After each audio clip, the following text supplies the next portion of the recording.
윤석열 대통령이 대국민 담화를 통해 의대 정원 2,000명 증원이라는 기존 입장을 강조했습니다. 국민의힘은 국민 건강과 직결된 문제로 숫자에 매몰될 문제는 아니라고 밝혔고, 민주당은 일방적 자화자찬이었다고 평가절하했습니다. 부산 유세에 나선 한동훈 국민의힘 비대위원장은 부가가치세 간이과세자 적용 기준을 2억 원으로 상향 조정하겠다고 약속했습니다. 민주당은 제1야당 대표와 대통령이 만나 국정 쇄신을 해야 한다고 주장하고 사전투표 독려 퍼포먼스도 개최했습니다. 중앙선거방송토론위원회가 주최한 비례정당 정치개혁 토론회에서 국민의 미래는 불체포 특권 등 의원 특권 내려놓기를 주장했고, 더불어민주연합은 대통령 결선 투표제와 4년 중임제를 강조했습니다. 조국 혁신당과 새로운 미래는 권력기관의 정치화를 막을 방안 등을 제시했습니다. 22대 총선에서 가장 주목받는 선거구와 지역 민심을 분석해보는 총선 핫플. 신정치 1번지로 불리는 용산과 초박빙의 혼전이 거듭되는 분당을, 그리고 예상의 이변과 반전이 펼쳐지고 있는 부산 연제와 세종갑 등 예측 불허인 곳들을 중점적으로 살펴보겠습니다.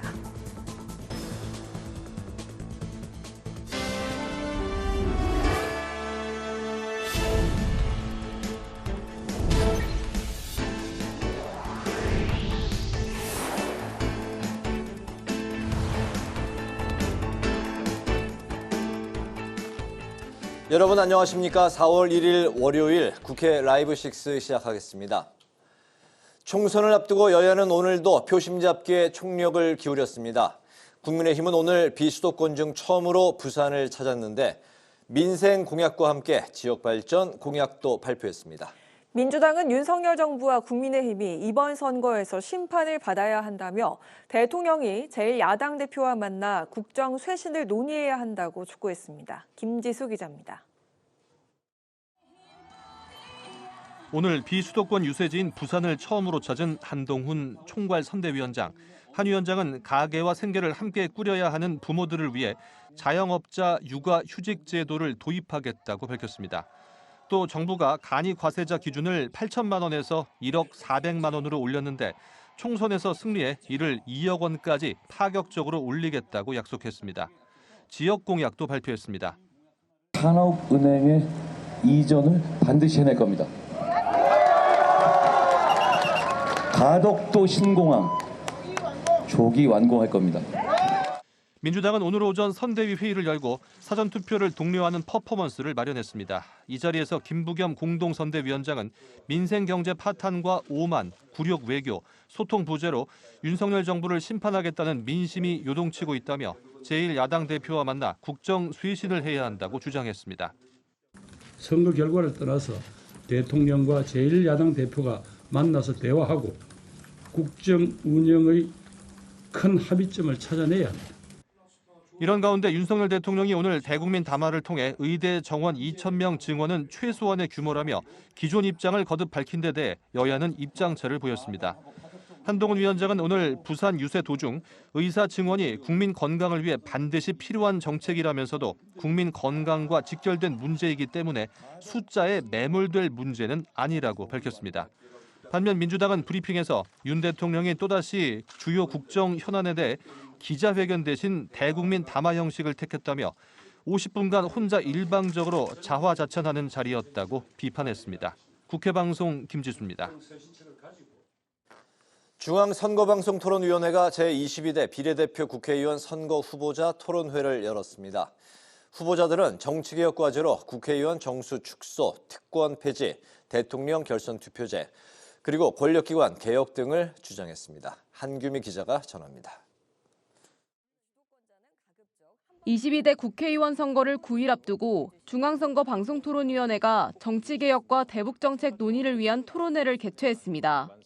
토론회는 더불어민주연합과 국민의 미래, 녹색정의당, 새로운 미래, 조국혁신당이 참여했습니다.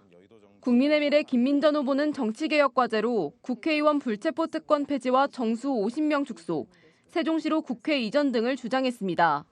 하위 공무원들은 이 세종시에, 그리고 장관급과 실장급은 서울에, 그리고 국회와 그리고 대통령실은 또 서울에, 결국 어느 쪽이든 하나로 합해야 된다라고 하는 것이 결국 좀 더 효율적으로 가는 방향이다. 더불어민주연합 최혁진 후보는 대통령 결선 투표제와 4년 중임제 도입을 언급했습니다.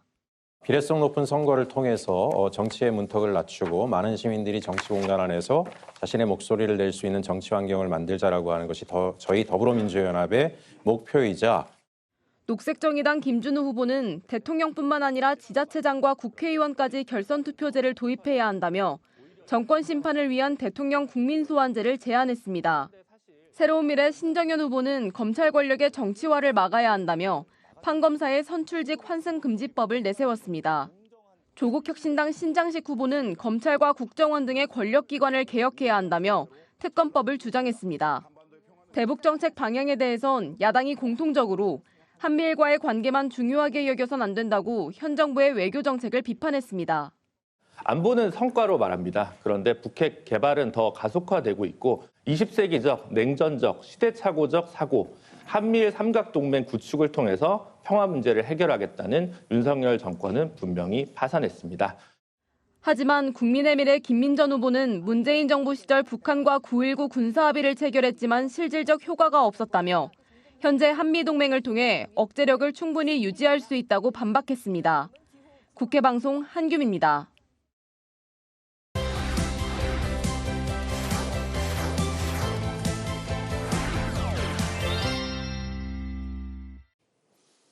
네, 월요일 이슈팩 총선을 앞두고 긴박하게 돌아가는 정치권 소식을 짚어보겠습니다.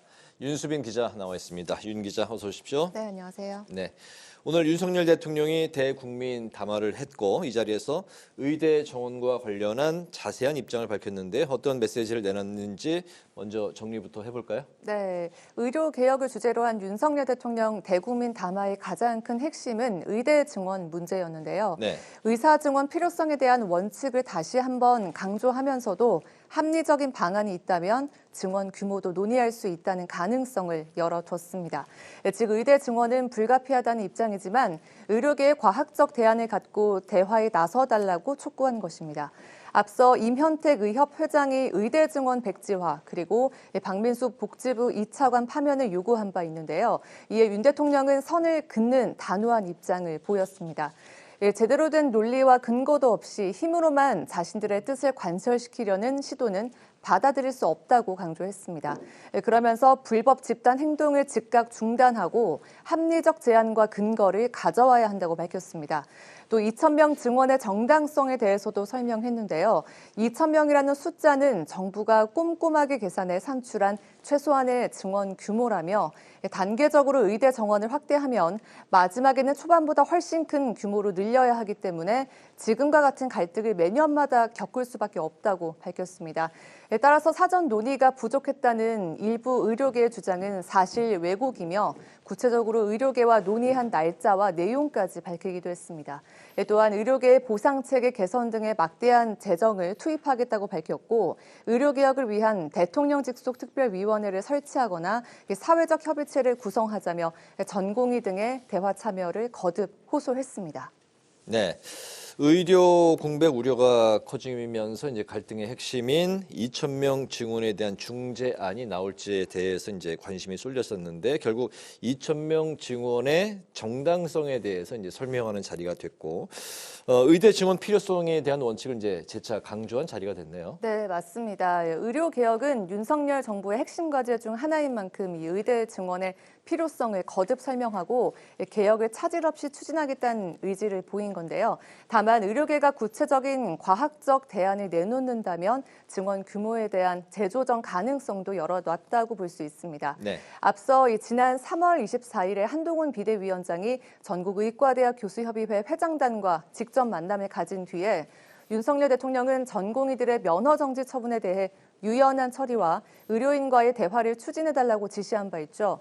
하지만 정부와 의료계가 만났지만 별다른 진척을 보이지 못했는데요. 의정 갈등이 여전히 교착 상태에 머무르면서 국정 운영 평가와 여권 지지율이 하락하며 위기감이 커졌고 여권 당내에서는 후보들 사이에서는 윤 대통령의 열린 자세와 유감 표명 정도는 필요하다는 기류도 감지됐습니다.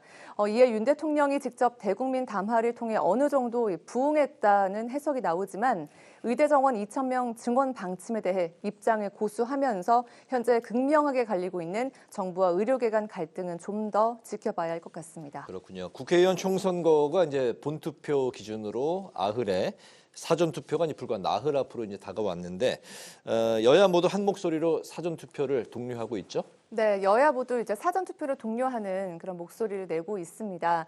민주당은 주 지지층인 젊은 직장인을 비롯해서 30대부터 50대까지 유권자들에게 사전 투표를 독려해왔는데요.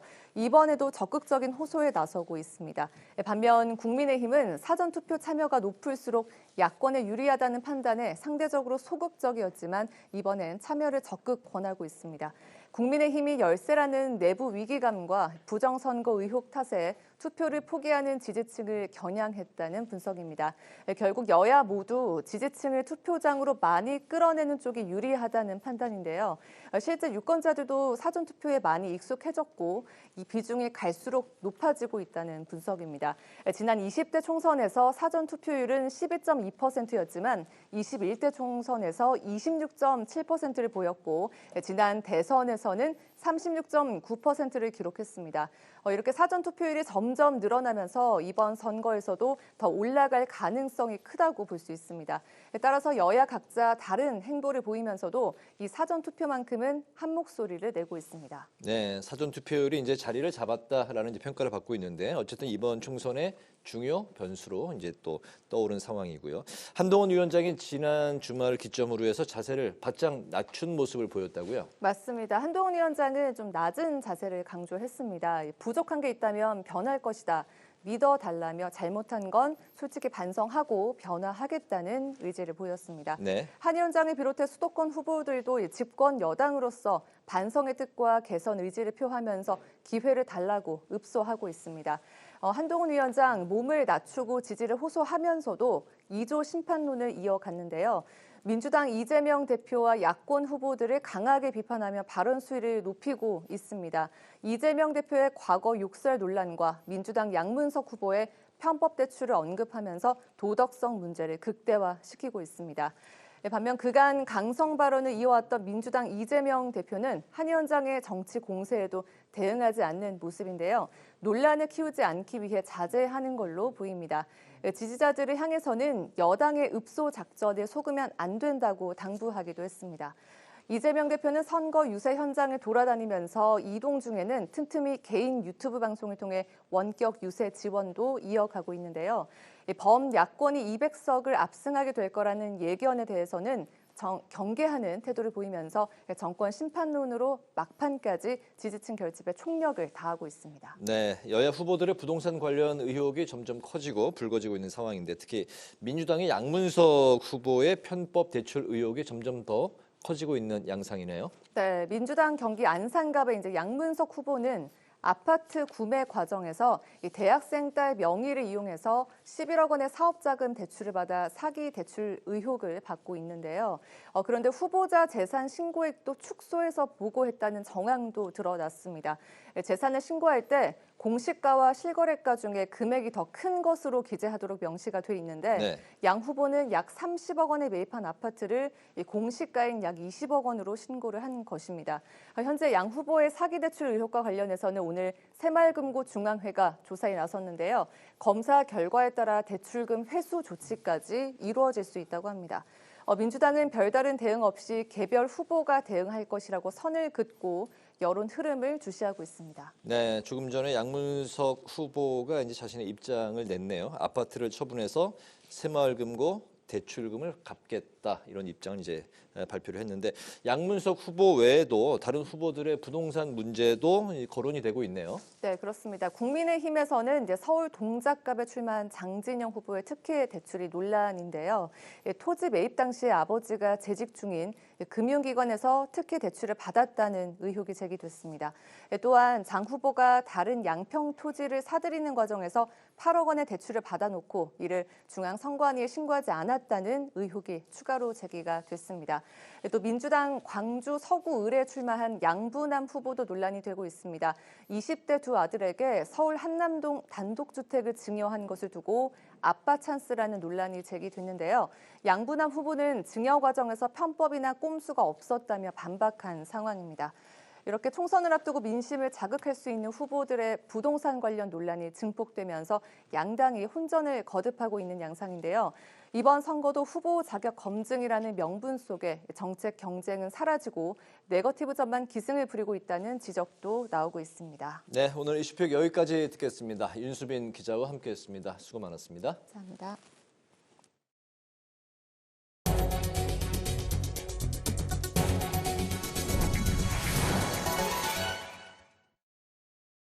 네, 오늘은 광주에서 가장 뜨거운 관심을 받고 있는 광산을 선거구로 가봅니다.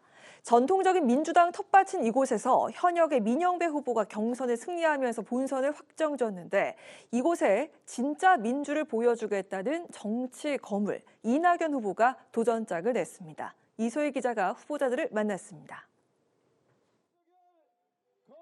민주당 민영배 후보와 국민의힘 안태욱 후보, 새로운 미래 이낙연 후보 3파전을 치르고 있는 광주 광산을.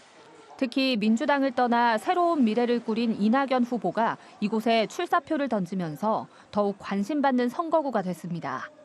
이 지역 현역으로 재선에 도전하는 민영배 후보는 광주에서 기자 생활을 했고 광산구청장을 2번 지내며 지역 기반이 탄탄하다는 평가를 받습니다.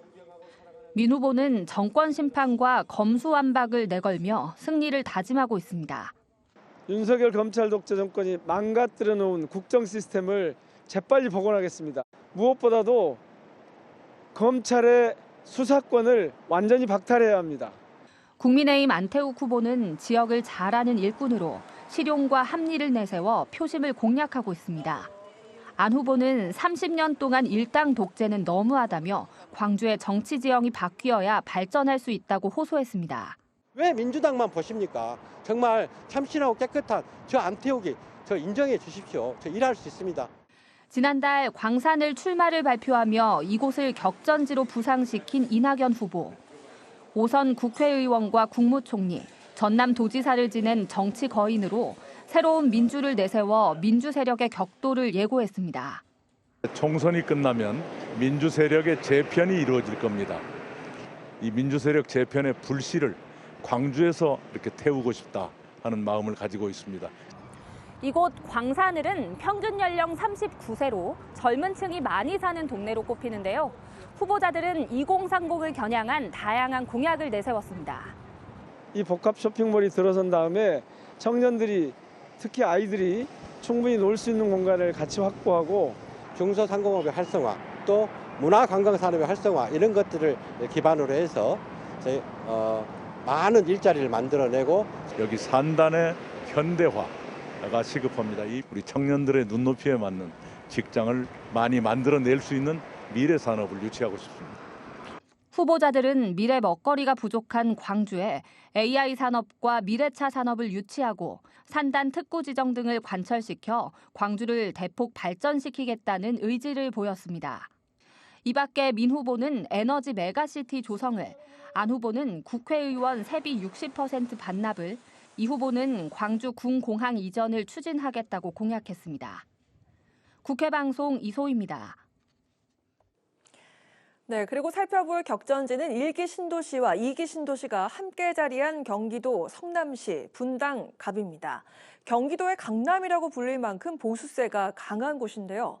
민주당 이광재 후보와 국민의힘 안철수 후보, 두 대권 잠룡 간의 빅매치가 이뤄지면서 예측하기 어려운 초박빙 승부가 이어지고 있습니다. 강민지 기자가 현장을 다녀왔습니다.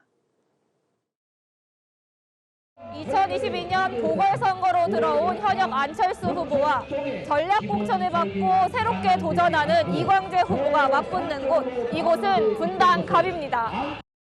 이 후보는 참여정부 국정상황실장과 강원지사, 국회 사무총장을, 안 후보는 의사와 벤처사업가, 그리고 3번의 대선을 거친 대권 잠룡들로 이곳에서 사선에 도전합니다. 분당에 첫 발을 들인 이광재 후보는 진정성을, 인지도가 강점인 안 후보는 그동안의 성과와 친숙함을 내세우며 주민들에게 다가가고 있습니다. 제가 이 사람입니다. 결국 진심인데요. 저는 쉽게 당선될 수 있는 곳을 제가 포기하고 이 지역을 선택했습니다. 왜냐하면 판교 분당에서 대한민국의 미래를 만드는 새로운 시대 과제를 해결하기 위해서죠.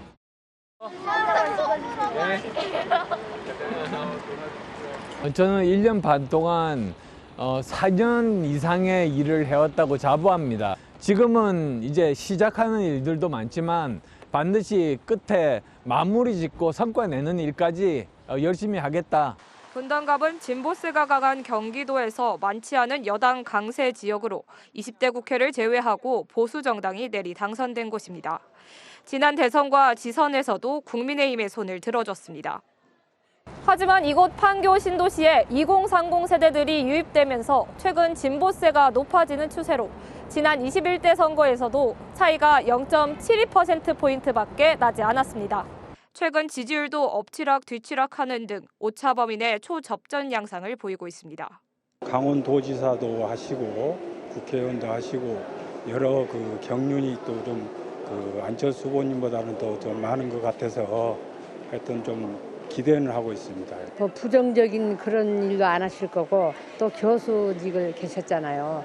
또 바르게 또 정치를 하실 것 같아서. 여야 후보들은 분당 최대 현안인 1기 신도시 재건축 공약을 앞세워 중도층 표심 공략에 나섰습니다.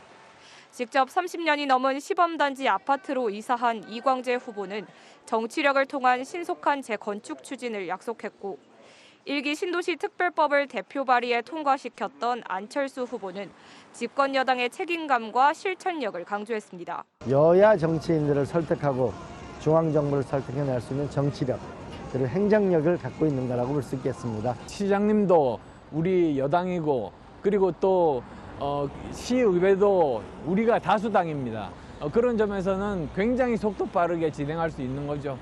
두 후보는 자신이 분당갑 발전을 책임질 적임자라며 마지막까지 지지를 호소했습니다. 저는 스쳐 지나가는 정치인이 아니고 여러분과 울고 웃는 정치인이 될 것입니다. 강원도에서도 마을에 관해서 먹고 자면서 함께 했거든요. 저는 깨끗한 후보입니다. 아무런 추문이라든지 또는 뇌물 받아 먹은 것이라든지 이런 것 전혀 없고 성과가 있는 사람 그리고 또 군대를 안 간 사람과는 차별화가 됩니다. 남은 총선의 시간은 단 열흘. 막판까지 초접전 판세를 예고하고 있는 분당갑인 만큼 앞선 개혁신당 류호정 후보의 불출마가 변수가 될지도 관심입니다. 분당갑에서 국회방송 강민지입니다. 국민의힘은 5세 무상보육 공약 이행에 들어갈 추가 재원이 약 7천억 원으로 추산된다며 재원 분담을 위해 시도교육청, 지자체와 협의하겠다고 약속했습니다. 국민의힘은 정부 국고 예산, 지방교육 개정 교부금 등을 활용해 재원을 충당하고 4세, 3세까지 순차적으로 정책을 확대하겠다고 밝혔습니다. 홍석철 격차해소특위 위원장은 경제 선진국의 위상에 맞춰 진정한 무상교육 정책을 실천할 필요가 있다며 부모의 자녀 교육 부담을 해소하겠다고 강조했습니다. 더불어민주당이 이종섭 전 주 호주대사의 사태와 관련해 특검법을 만들어 반드시 윗선을 추적해야 한다고 강조했습니다. 이해찬 상임공동선대위원장은 중앙선거대책회의에서 이 전 대사는 중간 고리일 뿐 결국 맨 윗선까지 올라갈 것이라며 이같이 주장했습니다. 이어서 이 전 대사를 향해 박정훈 대령 재판의 증인으로 나올 것을 촉구하고 공수처 수사를 통해 진실이 밝혀져야 한다고 강조했습니다. 윤석열 대통령의 의료개혁 관련 대국민 담화와 관련해 야권에서 비판의 목소리가 잇따라 나왔습니다. 개혁신당은 대통령의 현실 인식에 개탄한다며 일방적이고 포갑적인 의료개혁 강행을 멈추라고 비판했습니다. 녹색정의당은 의료계 노동자, 시민사회가 참여하는 국민참여공론화위원회를 설치해 의대 증원 논의를 이어가자고 재차 촉구했습니다.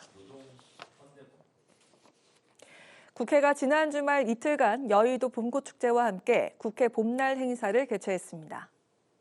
에어바우스 설치와 버스킹 공연, 버블쇼 등 다양한 프로그램이 운영됐으며 3만 2천여 명의 시민들이 국회를 다녀갔습니다. 김진표 국회의장은 직접 포토타임을 갖고 국회를 방문한 시민들과 소통의 시간을 가졌습니다.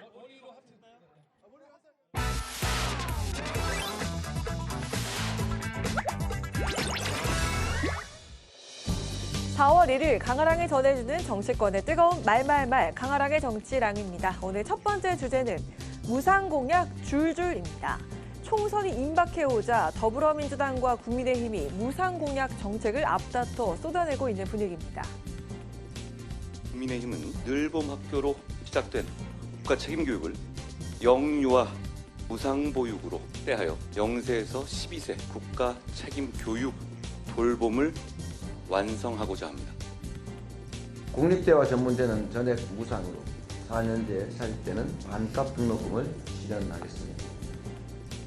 먼저 한동훈 위원장은 내년부터 5살, 이후엔 3살부터 4살의 아동까지 단계적으로 무상보육을 확대하겠다는 내용을 밝혔습니다. 이 같은 내용은 국민의힘 공약집에 포함되어 있지 않은 내용으로 한 위원장이 긴급하게 발표한 건데요. 공약집에 없는 내용을 발표한 건 민주당도 마찬가지입니다. 이재명 대표는 국립대와 전문대는 전액 무상을 지원하고 4년제 대학은 반값 등록금을 실현하겠다고 밝히면서 대학 무상교육 공약을 발표했습니다.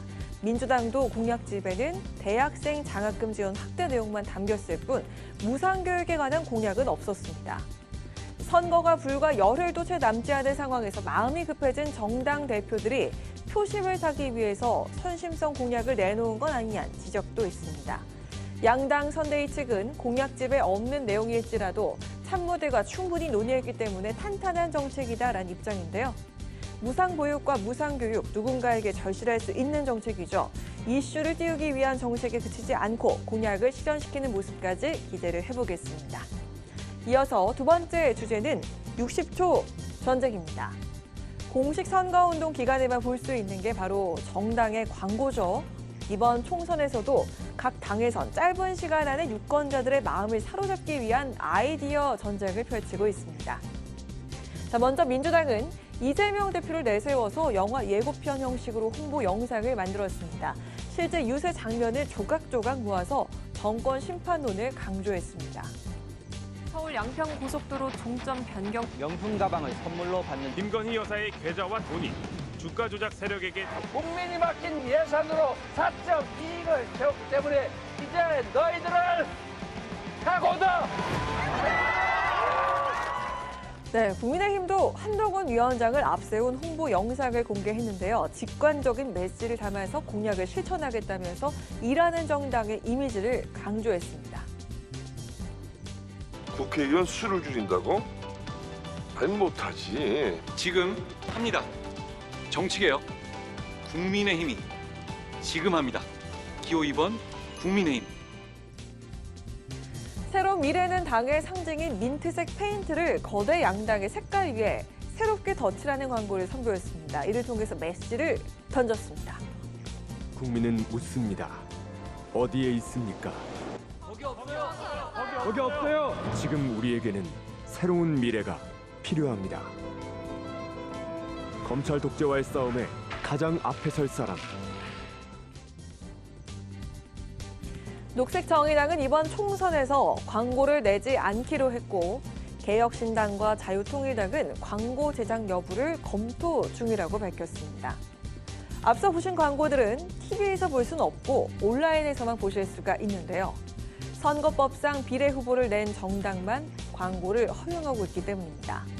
그렇다면 비례대표 후보를 낸 정당들의 광고는 어떻게 만들어졌을까요? 4월 10일은 여의도 정치를 끝내는 날. 비례대표는 두 번째 칸. 국민만 보고 찍으세요. 국민의 미래. 네가 민주야? 넌 누군데? 난 연합이야. 민주와 연합이 만났다. 기호 3번 더불어민주연합.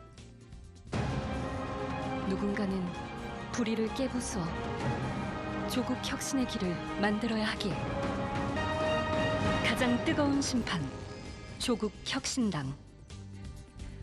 국민의 미래는 4월 10일은 여의도 정치를 끝내는 날이라면서 국회를 국민에게 돌려준다는 메시지를 강조했습니다.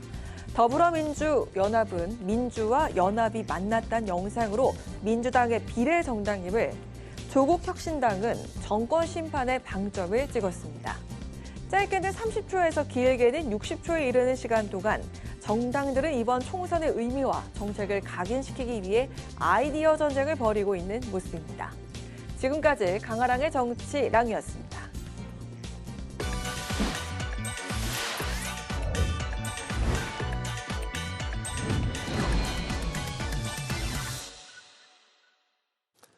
네, 다가오는 22대 총선의 지역별 민심과 주목받는 핵심 선거구를 날카롭게 분석해보는 총선 핫풀.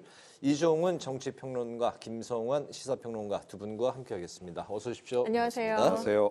네, 총선이 열흘도 채 남지 않았습니다. 하지만 지금도 결과를 점치기 어려운 경합지가 60여 곳이 있고요. 그중 30여 곳은 격차가 5%포인트 이내 박빙입니다. 지금 그 어느 쪽도 승리를 장담하지 못하는 초접전 지역, 그리고 예상을 깨는 이변과 또 반전이 펼쳐지고 있는 예측 불허의 핫풀을 살펴보도록 하겠습니다. 네, 총선 막판으로 이제 가면 갈수록 핫풀이 정말 점점 더 많아지는 것 같습니다. 대통령실에 있는 신정치 1번지 용산부터 살펴보도록 하겠는데요. 용산 상징성 때문에 여도 야도 반드시 이겨야 하는 총력전이 펼쳐지고 있는 곳입니다. 지금 총선에서는 국민의힘이 지난 총선에서 국민의힘이 강북에서 유일하게 이겼던 곳이었는데, 그렇지만 0.7%포인트 차 890표 1000표도 차이가 나질 않았습니다. 이번에도 권영세 후보와 강태용 후보가 리턴 매치를 이제 벌이게 됐는데, 4년 전과 이제 좀 차이가 있다면 현재는 대통령실이 이전을 했고 또 이태원 참사가 그간 이제 벌어졌다는 그런 사실인데요. 이게 표심에 좀 어떻게 작용을 할지 이종훈 평론가님부터 들어볼까요? 네. 그러니까 조금 전에 이제 표차 이제 말씀을 해주셨는데요. 그러니까 서울 지역에서 표차가 가장 적게 난 곳이었습니다. 네. 근데 아시다시피 지난 총선은 민주당이 완전히 압승하는 분위기였거든요. 네. 그 속에서도 어찌됐건 이제 국민의힘 후보가 이긴 굉장히 예외적인 곳, 더군다나 강남이 아닌 강북에서 이긴 유일한 곳, 이제 이렇게 이제 되는 거죠. 그리고 그 얘기는 뒤집어서 이야기하면 후보자가 상당히 그 개인 역량이 뛰어나다. 이제 개인기가 있다. 이제 이렇게 이제 봐야 되는 겁니다. 네. 이제 그 개인기가 어디로 사라지지는 않을 뿐만 아니라 권영세 이제 후보 같은 경우에는 그 사이 몸집이 더 커졌죠. 예, 장관직까지 이제 하지 않았습니까? 장관. 네. 그리고 이제 어찌됐건 여권의 이제 실세입니다. 네. 친윤계 실세. 그것도 이제 플러스 요인이 되죠. 유권자들 입장에서는 그래도 좀 힘 있는 후보가 당선이 되면 우리 지역에 그래도 뭐라도 하나 더 좀 하지 않겠냐. 이제 이런 이제 기대감이 이제 작동을 이제 하게 되는 거죠. 이제 그런 점에서 이제 강점이 있는 거고, 그 반면에 이제 저 강태용 후보 같은 경우에도 상당히 개인 역량이 좀 뛰어난 편에 속한다라고 저는 봅니다. 그러니까 구청장 출신이기도 하고. 지역 일꾼으로서 또 어떻게 보면 아주 정석 코스를 밟은 그런 경우에 좀 해당합니다. 그래서 지역에 대해서 지역 내에서 평도 그렇게 이제 나쁘지 않고 오히려 긍정적인 그 평을 좀 받는 편이고, 그래서 이번 역시도 지금 각종 여론조사 결과를 보더라도 그렇지만 엎치락뒤치락 상당히 지금 이제 그 접전을 벌이고 있는 그런 그 상황이 아닌가 이렇게 생각을 합니다. 두 가지 여론조사 지금 현재 그 CG로 잠깐 확인을 했는데요. 한국경제 PMI가 이제 22일부터 27일까지 조사한 결과는 강태용 25.3, 권영세 37.4, MBC와 코리아 리서치 26, 27일 양일간 조사를 했는데 강태용 42, 권영세 41%로 나왔습니다. 저희가 이제 인용한 여론조사 기관과 방법 등의 자세한 내용은 중앙선거 여론조사 심의위원회 홈페이지를 참조하시면 되겠습니다. 예, 김성환 평론가님 말씀 들어볼까요? 네, 장단점이라는 게 항상 있는 건데요. 지금 말씀하셨던 것처럼 두 후보의 장점 단점을 말씀을 해주셨는데 조금 더 저는 뭐랄까요? 차이점을 좀 더 부각하는 차원에서 말씀드린다, 이걸 전제를 해서 말씀을 좀 드리고요. 근데 지금 권영세 후보의 경우에는 용산의 어떤 지역구의 특성부터 말씀드려야 되겠군요.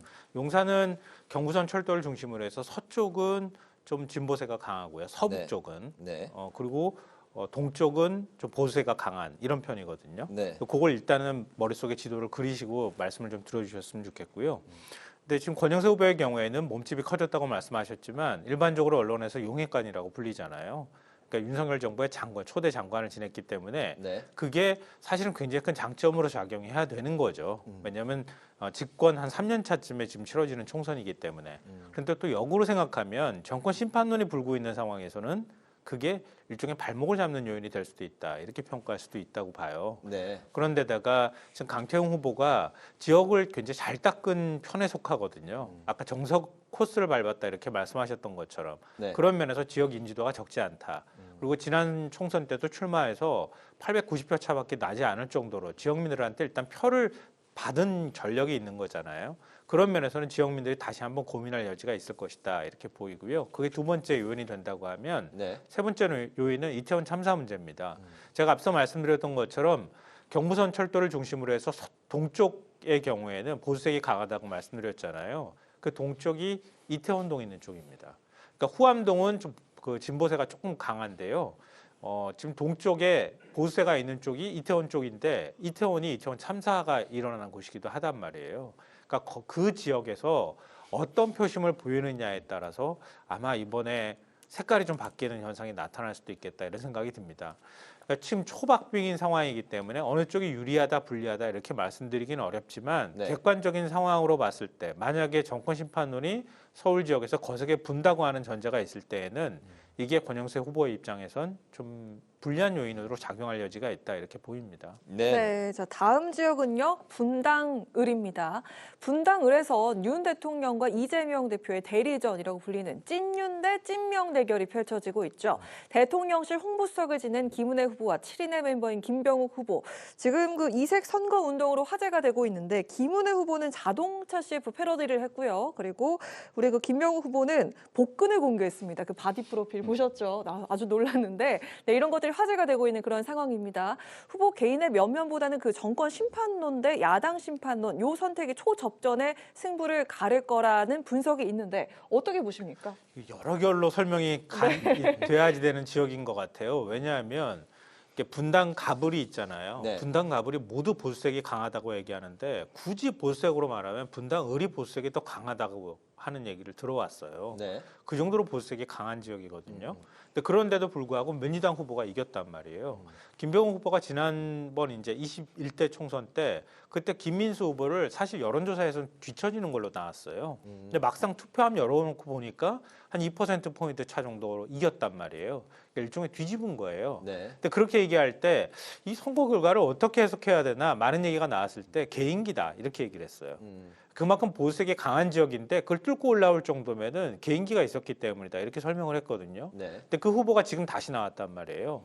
그런 면에서는 뭐 지역의 그 어떤 그 조직세라든가 이런 것에 더해서 개인기란 측면에서 아직도 여전히 지역에서 강세를 보일 여지가 충분히 있다 이렇게 보이고요. 그게 이제 지금 초박빙 현상으로 나오는 거 아닌가 싶고요. 네.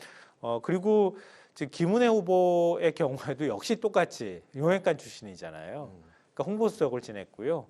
그래서 그게 강점으로 작용할 수도 있고 단점으로 작용할 수도 있다. 그러니까 어느 정도 강점과 단점으로 그게 작용할 것이냐 여기에 따라서 지금 결국은 이제 김병욱 후보 쪽에서 계속 정권 심판론을 얘기하고 있기 때문에 그 부분에 대해서 어떤 영향을 미칠까 이것도 좀 봐야 되는데요. 홍보수석까지 지내고 대통령의 최측근으로 분류됐었잖아요. 네. 그런데 이종섭 호주 대사 임명 파문이나 이거 있을 때 대통령이 사과해야 된다거나 아니면은 그렇죠. 임명 취소해야 된다거나 이런 목소리를 냈단 말이에요. 그래서 대통령실에서 굉장히 불쾌했다. 대통령이 직접 그 의사가 맞는지 확인했다고 하는 보도까지 나왔던 상황이란 말이에요. 그러니까 윤 대통령과 그리고 대통령실에서 일종의 뭐 공언유착이다, 공작이다 이렇게 반박하는 데 있어서 결정적인 영향을 미쳤다. 이 얘기가 나왔단 말이에요. 네. 근데 사실 보통의 경우에는 이렇게 안 한단 말이에요. 근데 김은혜 후보 입장에서 이렇게 안 할 수밖에 없는 상황이 내몰렸다고도 볼 수 있어요. 거꾸로 해석하면. 할 수밖에 없는. 네. 그러니까 할 수밖에 없는 위치에 내몰렸다는 얘기는 그만큼 지역이 민심이 술렁이고 있다는 걸 네. 아마 후보자 입장에서 체감했던 거 아닌가 싶어요.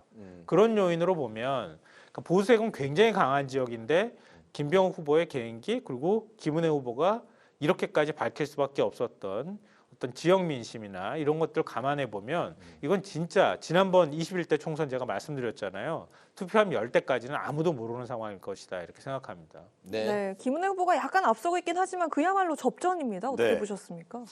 이제 왜 제 바디 프로필 사진을 공개를 했을까요? 어떻게 보면 굉장히 파격적인 선택을 한 거란 말이에요. 그건 이제 개인의 주목도를 높이기 위해서 한 선택으로 볼 수밖에 없습니다. 그냥 뭐 장난하는 재미로 삼아 그렇게 했다고 보기는 어려워. 뭐였지 이 중차대한 국면에 더군다나 조금 전에 말씀하셨듯이 박빙승부가 벌어지고 있는 상황에서 그런 이제 파격적인 선택을 한 것은 아무래도 지금 살짝 내가 좀 불리하구나라고 하는 인식이 작동한 결과다라고 저는 봅니다.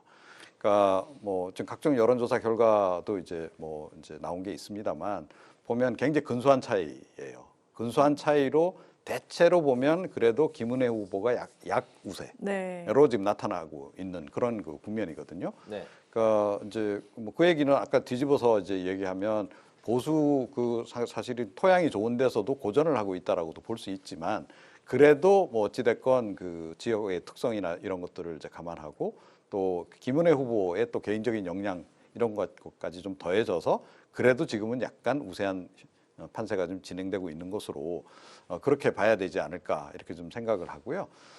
김은혜 후보도 사실은 개인기가 그래도 꽤 있는 편에 속한다 이렇게 생각을 합니다. 그리고 지난번에 어찌됐건 경기지사 후보로 나와서 이제 그 큰 선거를 한번 치러봤던 경험도 있고, 네. 그래서 몸집이 좀 이제 커진 거죠. 그런 측면도 조금 이제 그 이번에 약간 그 분위기를 좀 주도하는 그런 그 상황으로 끌고 가는데 긍정적으로 좀 작용하고 있는 변수인 것 같고요.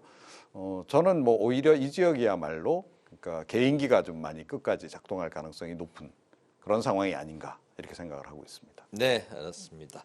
분당 을까지 저희가 이제 살펴봤고 최근에 예상을 깨는 이변에 그 지역에 이제 해당 주민들조차도 놀라는 그런 곳들이 있는 것 같습니다. 부산의 중심 연제구도 이제 그곳의 하나인데요. 최근에 이곳에 이제 기류가 심상치 않다고 하는데 바로 민주당과의 후보 단일화에서 진보당의 노정현 후보가 본선에 진출한 것도 뜻밖이다 이런 이제 평가도 받았었는데 거기에 더해서 국민의힘의 김희정 후보를 앞서는 여론조사 이제 결과도 나왔습니다. 20대 총선에서 민주당이 이제 당선이 된 적이 있긴 하지만 그래도 이제 부산이기 때문에 거기에 또 진보당이 현재 여론조사에서 이제 앞서는 결과까지 나왔기 때문에 진보당의 또 이제 반란이다 뭐 이런 표현까지도 현재 나오고 있습니다. 진보당이 당선이 될 가능성에 대해서 어떻게 보시는지 이번에는 김성환 평론가님부터 들어볼까요? 당선 가능성을 얘기하기는 어려워. 투표함 열어봐야 아는 거니까요. 그런데 우리는 좀 뜻밖의 인물이다 이렇게 표현하지만 그 지역에서는 그렇게 생각하지 않는 것 같아요. 특히 이제 진보 진영에서는 그렇게 보지 않는 것 같은데요.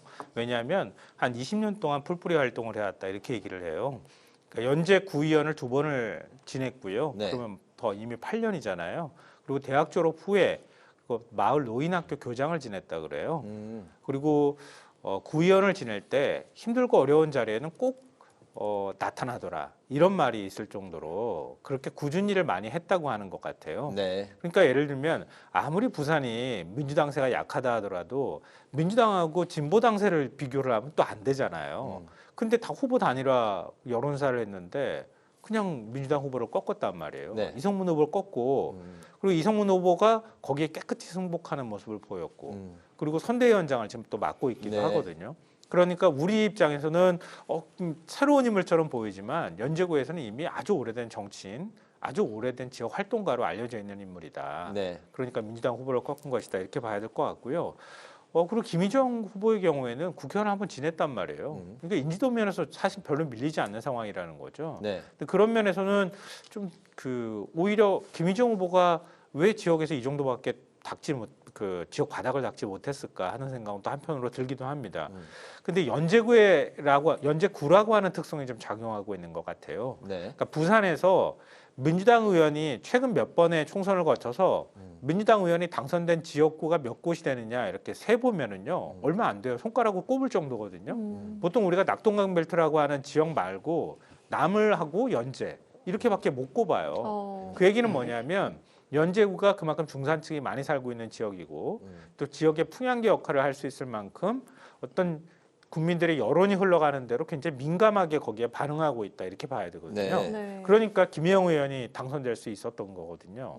그러니까 20대 때 당선되고 21대 다시 그 지금 국민의 계열 정당인 미래통합당이 당선되고 그리고 지금 이제 부산에 초기에는 민주당 당세가 굉장히 좀 약했거든요. 네. 특히 이제 공천하는 과정까지 본다면 민주당이 공천 때까지는 부산 지역 여론이 별로 좋지 않았어요. 이제 등을 많이 돌리는 현상들이 나타났는데 공천 뭐 시기가 어느 정도 끝나고 마무리되고 난 다음에 다 아시다시피 뭐 이른바 이제 이종섭 파문이 일기 시작하고 그러면서 부산 민심이 출렁거린다고 하는 얘기들이 계속 들려오고 있는 상황이잖아요. 네. 그러니까 거기에 연제 구민들이 연제구의 유권자들이 어떤 반응을 보이느냐, 어느 정도 민감하게 반응하느냐에 따라서 진짜 진보당 후보가 부산에서 당선되는 모습을 볼 수도 있겠다 이런 생각이 듭니다. 네, 이종훈 평론가님. 네, 이 지역 같은 경우에는 한마디로 김희정 후보가 더 노력을 하지 않으면 안 되는 상황이다. 그러니까 국민의힘의 정당 지지율조차도 다 못 찾아먹고 있는 상황이 아닌가. 저는 그렇게 생각을 해요. 네. 그러니까 좀 의외로 좀 격차가 조금 난다는 거죠. 더군다나 이 진보당 후보, 민주당 후보도 아닌 진보당 후보에게 그리고 제가 보건대는 이 지역은 좀 특수하게 조금 전에 뭐 중산층 얘기도 많이 하셨고 네. 여기 또 행정타운이 많이 몰려 있잖아요. 그래서 법조타운도 있고 네. 그래서 상당히 어떻게 보면 뭐 전반적으로 이렇게 뭐 그 시민 의식 수준도 높을 것으로 이렇게 추정되는 지역이란 말이에요. 제가 보건대는 그렇기 때문에 중도층도 굉장히 부산 지역 내에서는 그래도 많은 비중, 인구 비중에서 많은 편에 속하는 것 같습니다. 이제 그래서 어떻게 보면 표심 자체가 약간 수도권 표심하고 비슷한 지역인 거죠. 네. 부산임에도 불구하고. 네. 이제 아무리 그렇다 하더라도 사실은 이제 그 이번에 그 진보당 후보가 이렇게 약진할 수 있는 데는 국민의힘 후보 쪽에서 충분히 그거를 지금 대적을 못 하고 있는 그 요인이 좀 많이 작동하고 있는 게 아닌가. 그렇게 좀 생각을 합니다. 조사 결과가 좀 방금 이제 장황하게 나왔는데 저희가 이제 현재 하나입니다. 그래서 부산 MBC, 부산 일보 의뢰로 KSOI가 이제 조사를 18일, 19일에 했는데요. 여기는 한 20% 포인트 이제 차이가 나는 걸로 노정현 후보 47.6%, 김희정 후보 28.2% 포인트. 근데 이제 조사 이제 결과가 하나이기 때문에 네, 뭐 단정할 수는 없는 상황이다 말씀을 드리겠습니다. 근데 뭐 이거는 그 말씀하셨으니까 뭐 말씀을 좀 첨언하고 싶은데요. 그러니까 그 사이에 여론이 많이 바뀌었잖아요. 네. 많이 바뀌기도 했고 거꾸로 말하면 그만큼 또 보수 유권자들이 바짝 지금 결집하고 있는 상황이기도 하거든요. 네. 그러니까 선거 막판으로 갈수록 지금은 이렇게 뭐 벌어진 걸로 한 보름 전에 조사한 거잖아요. 네, 18, 19일. 그러니까 그 보름 후의 여론은 사실 가늠하기가 지금 쉽지 않다. 네. 그리고 앞으로 이제 뭐 저 사전 투표까지 감안하면 한 나흘밖에 남지 않은 상황이기도 하고 그리고 본 투표일까지 감안하면 나흘에가 이제 채 안 남았다고 봐야 되잖아요. 네.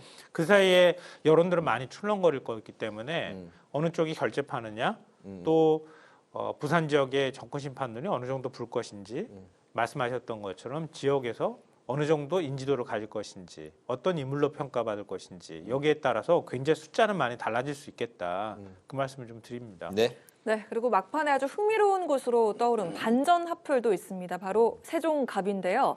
민주당이 이영선 후보 공천을 전격 취소하면서 국민의힘 유재화 후보와 새로운미래 김종민 후보의 맞대결 구도가 됐습니다. 김종민 후보는 탈당을 사과하고 점포도 그 원래 민트색에서 또 흰색으로 갈아입은 것을 또 볼 수가 있었는데 그 민주당 표심이 지금 갈 곳을 잃은 것 같아 보이는데 이 표심을 김종민 후보가 흡수를 할 수 있을지 좀 어떻게 보시는지 좀 들어볼까요? 뭐 진보 유권자들이 네. 특히 민주당 지지층들이 결국은 김종민 후보를 선택할 것으로 좀 봅니다. 예. 자, 이제 새로운 미래에 대해서 뭐 민주당 지지층들이 그렇게 맞듣지는 않아 하죠.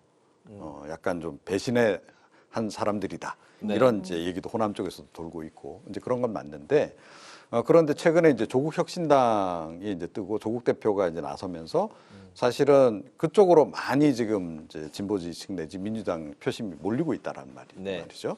자, 그러면 그쪽 유권자, 민주당 유권자 입장에서 일단 투표장에 나가서 조국 혁신당은 찍으러 나갈 가능성이 높다라는 겁니다.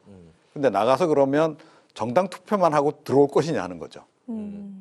그러면 예, 비례 투표만 하고 들어오기는 어려울 것이다. 자, 그러면 이제 새로운 미래 후보냐 아니면 이제 국민의힘 후보냐 이제 양자택일을 해야 되는 거예요. 네. 지역구 이제 후보자를 놓고 그때는 역시 그래도 미워도 예, 새로운 미래를 택할 가능성이 높지 않을까. 저는 그렇게 추정을 합니다. 그래서 그리고 또 그분들 생각에 뭐 이건 일반적인 민주당 지지층의 생각이기도 한데 그러니까 새로운 미래도 결국 선거 끝나고 나면 이제 민주당하고 통합할 수밖에 없을 거야. 그 생각을 많이 하고 있다라는 거예요. 그리고 지금 새로운 미래도 뭐 우리는 완전히 딴살림 차려서 뭐 우리는 완전히 새로운 뭐 예를 들어 뭐 그 성향이 다른 이념적 지향이 다른 그런 정당을 만들겠다가 아니고 우리야말로 민주당의 정통이다. 뭐 이런 얘기를 하고 있거든요. 그래서 결국은 뭐 결과가 좋지 않으면 통합할 것으로 보기 때문에 그분들 민주당 유권자들 입장에서는 뭐 내키진 않지만 그래도 안 죽어질 줄 정도로 미운 정도는 아니다 하는 거죠. 그래서 아마 그런 선택을 할 가능성이 높지 않나. 그리고 아시다시피 세종 갑을 모두 민주당세가 워낙 강해요. 네, 그런 점도 좀 작동하지 않을까 이렇게 생각합니다. 그분들의 경우에는 그럼 비조지세가 되겠네요. 말씀하신 대로라면요. 예. 네, 맞습니까? 네, 들어볼까요? 그럼 저렇게 분석을 해주셨으니까 좀 다른 결로 분석을 좀 해드려야 될 것 같은데요. 저는 굉장히 고전할 거라고 봐요. 왜냐하면 중도층 표심은 항상 있게 마련이거든요. 그러니까 스윙보터는 늘 있는 거죠. 민주당세가 굉장히 강하다 하더라도 스윙보터가 어느 정도 존재한다고 하면 그 스윙보터가 결국은 당락을 가를 거다 이렇게 생각해요. 우리 그런 말이 있잖아요. 사촌이 땅 사면 배 아프다고 얘기하는데 사촌이니까 배 아프기도 한 거거든요. 그러니까 나하고 멀리 있는 사람이 땅을 사든 말든 관심은 없단 말이에요. 세상에서 제일 미운 사람은 바로 가까이 있는 사람이기도 하거든요.